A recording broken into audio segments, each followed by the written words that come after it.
美国总统拜登周四表示，俄罗斯入侵乌克兰的威胁非常高，但仍可能通过外交途径解决。美国国防部长奥斯汀在与北约防长会议结束后对记者表示，西方盟友看到俄罗斯军队距离乌克兰边境越来越近，战斗机和支援机数量增多，而且他们还在增加备血。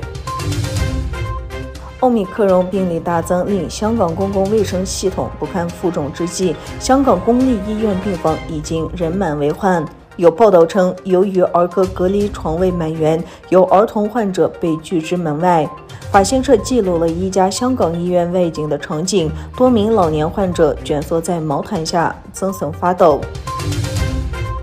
英国政府宣布取消被称为黄金签证的投资移民项目，即时起停止接受所有申请。英国在2008年推出有关项目，向投资200万英镑或以上的外国人给予居留权，他们的家人亦可随行。如果投资金额超过1000万英镑，可以在2年后申请永久居留。至今有很多俄罗斯人获得签证，有批评指当局对申请人的背景审查不足，可能导致洗黑钱行动。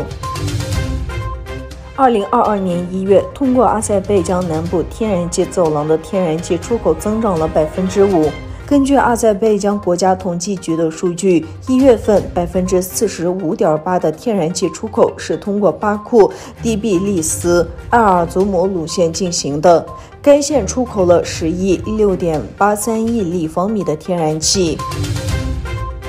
联合国消除种族歧视委员会宣布成立一个特别和解委员会，以解决巴以之间有关种族歧视的争端。乌克兰外长和英国外长在基辅举行联合新闻发布会。乌克兰外交部长德米特罗·库莱巴表示，英国、波兰和乌克兰当天发表联合声明，同意制定3方合作备忘录。声明说，这3个国家将加强战略合作，以维护乌克兰的稳定。设在华盛顿的著名智囊团大西洋理事会的一份报告指出，有重要的证据表明，世界银行下属的国际金融公司的几个客户是东突厥伞镇压运动的积极参与者。在这场运动中，中国被指控在东突厥伞广泛使用强迫劳动，强迫维吾尔人离开他们的土地，抹杀他们的文化，破坏当地的环境。